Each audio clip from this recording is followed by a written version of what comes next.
আজ চলে এসেছি আনন্দপুরের জগন্নাথ মন্দিরে।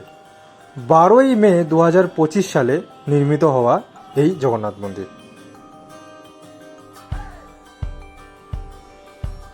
রুবি জেনারেল হাসপাতালের পাশ থেকে আনন্দপুরগামী যে রাস্তা রয়েছে সেখান থেকে সোজা গেলেই ডান দিকে পড়বে এই মন্দির।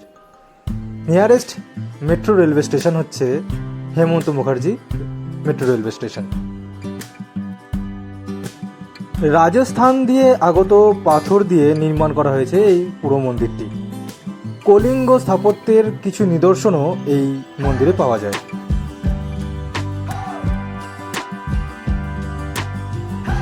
মন্দির খোলার সময় হচ্ছে প্রতিদিন সকাল বা ভোর 6টা থেকে দুপুর 2টো এবং বিকেল 4টে থেকে রাত 9টা পর্যন্ত।